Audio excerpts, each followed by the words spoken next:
नमस्कार। साहित्य तक के बुक कैफ़े के एक दिन एक किताब में मैं जयप्रकाश पांडे आपका स्वागत करता हूं और आज मैं भारत राइजिंग, धर्मा, डेमोक्रेसी, डिप्लोमेसी उत्पल कुमार की इस पुस्तक के साथ उपस्थित हूं। उत्पल कुमार जाने माने पत्रकार हैं और टेलीविज़न की दुनिया से जुड़े हुए हैं लंबे समय से। उनका जो अपना पत्रकारी अनुभव है वह 2 दशकों से अधिक समय से प्रभावी रहा है। लगातार राजनीतिक विषयों पे लिखते रहे हैं और जो राष्ट्रवादी आवाज़ें हैं उनमें जो बौद्धिकता का पुट है उसको देने की कोशिश करते हैं अपने स्तंभों में। यह पुस्तक उनके विविध अवसरों पर लिखे हुए लेखों पर आधारित है। उनका संकलन एक तरह से कह सकते हैं और इस समय जो भारत का महत्वपूर्ण प्रश्न है, जो भारत के सामने प्रश्न है और जिसकी चर्चा तमाम लोग बार-बार कहते हैं जब भी नरेंद्र मोदी सरकार की बात होती है, या तो उनके पक्ष में अंधभक्ति है या उनके विरोध में एक अंध विरोध है। दोनों चीज़ें हैं। उत्पल कुमार इन दोनों के बीच समन्वय की कोशिश करते हैं। हालाँकि उनका पक्ष मोदी सरकार और प्रधानमंत्री मोदी की नीतियों की तरफ झुका हुआ है, लेकिन उसके पीछे कोई अंधभक्ति नहीं है, बल्कि वो तार्किक ढंग से अपनी बातें रखते हैं।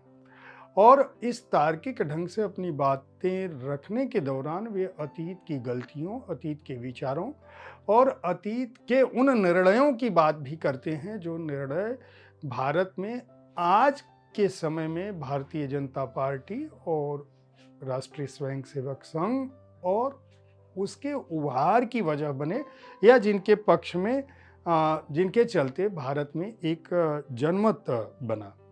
खास बात यह है कि चूंकि ये बौद्धिक तर्क है, इसलिए इसमें उन्होंने पूरे लगभग 75 सालों का ही नहीं बल्कि जैसा कि धर्म, लोकतंत्र और कूटनीति, इन तीनों क्षेत्रों को आकलन किया है। केवल 75 साल की बात नहीं की है, बल्कि वो बहुत पुराने समय में भी जाते हैं। और इन खंडों में जो उन्होंने बात की है, 2 खंड केवल हैं, धर्म और डेमोक्रेसी पहला खंड है और दूसरा खंड है डेमोक्रेसी और डिप्लोमेसी।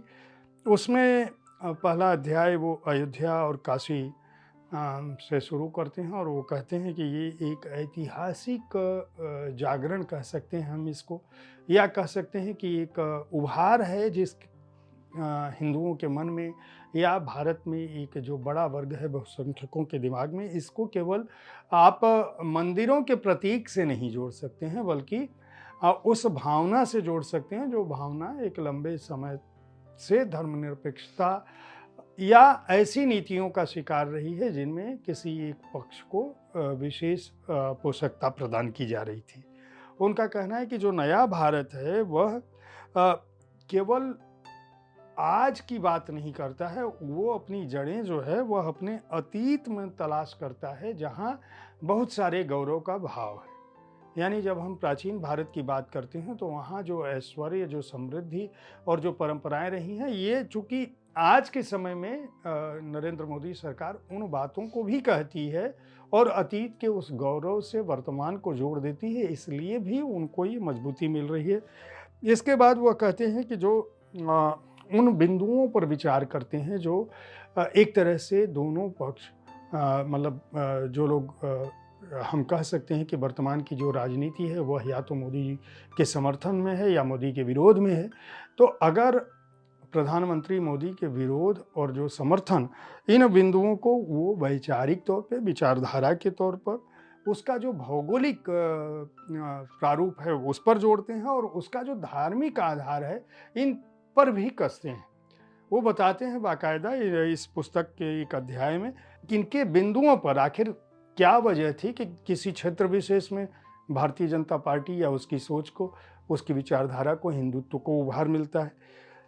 उसका वैचारिक आधार क्या है, वैचारिक भावभूमि क्या है और उसका धार्मिक आधार क्यों इस तरह से हो गया कि जिस हिंदू को हम बराबर सहिष्णुता की बात करते हैं कि बहुत सहिष्णु है, वह इस तरह से क्यों सोचने लगा कि नहीं, उसके अपने बारे में भी बातें होनी चाहिए।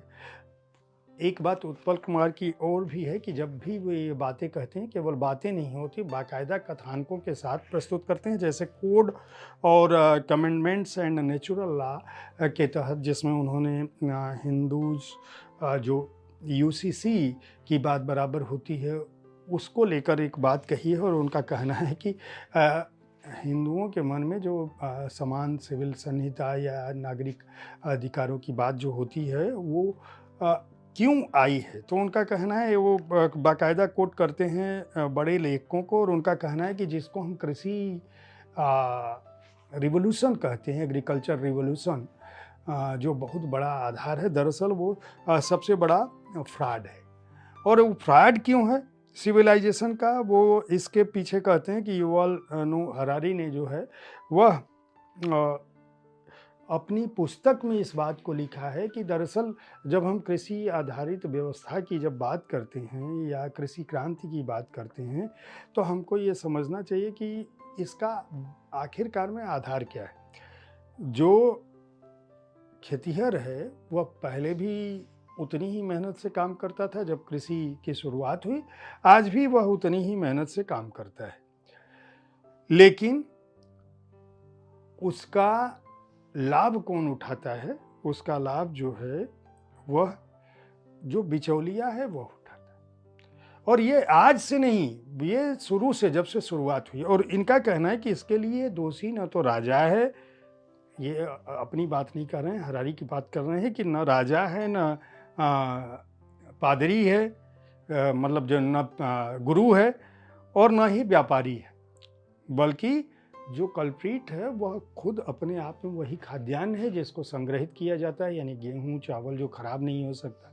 क्यों? क्योंकि जो पौधा खराब होगा, जो उपज खराब होगी, उसको कोई संग्रहित नहीं कर सकता। संग्रहित नहीं कर सकता तो आप समझ सकते हैं कि टमाटर का रेट आज की समय में, या धनिया का रेट, या मिर्च का रेट, जो सड़ जाती हैं चीज़ें, उनका रेट किस तरह से उनको औने पौने दामों में भी व्यापारी बेच देता है, उनको खरीदा भी उसी तरह से। जिन चीज़ों का संग्रह हो सकता है वो चीज़ें हमारी महंगाई का एक बड़ा आधार बिंदु है। इसके बाद वो ब्राह्मण्स, दलित, उनकी बात करते हैं और उनको लेकर जो टकराव है उनकी बात करते हैं। उसके बाद वह नेहरू के दौर पर आते हैं, जब वो डेमोक्रेसी और डिप्लोमेसी की बात करते हैं, तो वो कहते हैं कि हमारी जो आज की कूटनीति है वह इस अस्थायी दुनिया में ज़्यादा मजबूती से सामने आ रही है। क्यों?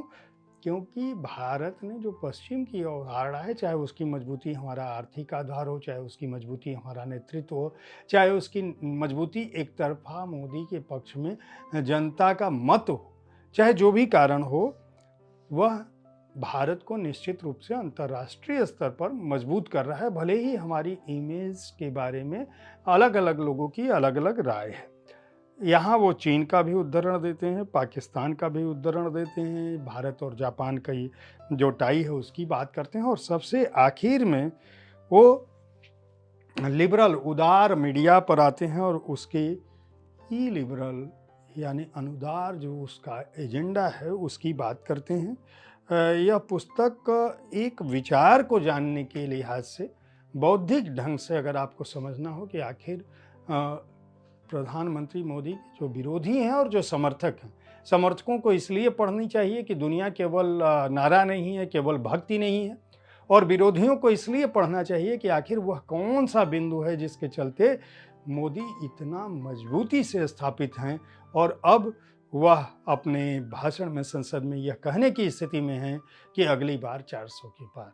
तो अगर आप 400 के पार देखने के पीछे जो भावभूमि है उसको समझना चाहते हैं, उस आधार को समझना चाहते हैं, उस ताकत को समझना चाहते हैं, तो अगर आप उनके पक्षधर हैं तो भी भारत राइजिंग पुस्तक आपको मदद करेगी, और अगर आप उनके विरोधी हैं तो भी यह पुस्तक मदद करेगी। शायद यही कारण है कि उस पुस्तक के बारे में बहुत सारे बड़े लोगों ने, अश्विन सांघी से लेकर पवन के वर्मा से लेकर हरदीप सिंह पुरी से लेकर तमाम लोगों ने, कंवल सिब्बल ने, स्वपन दास गुप्ता ने, सबने अपनी राय दी है। और जिन लोगों ने राय दी है वो लोग केवल एक तरफा एक ही विचारधारा के लोग नहीं हैं, मकरंद परांजपे भी हैं इसमें, तो इस पुस्तक को खरीद कर आप पढ़ सकते हैं। इसे ब्लू इंक ने प्रकाशित किया है। इसका मूल्य 599 रुपये है और पृष्ठ संख्या है 224। हर शनिवार को मैं अंग्रेजी की किसी एक किताब की बात करता हूँ। बुक कैफ़े में सोमवार से शनिवार तक यह पुस्तकों पर केंद्रित कार्यक्रम है। हमारा उद्देश्य है कि पुस्तक संस्कृति को बढ़ावा मिले। आप पुस्तकें खरीदते रहें, पढ़ते रहें, अपने को ज्ञानवान बनाते रहें और इस कार्यक्रम के बारे में अपनी राय से अवगत कराना ना भूलें। धन्यवाद।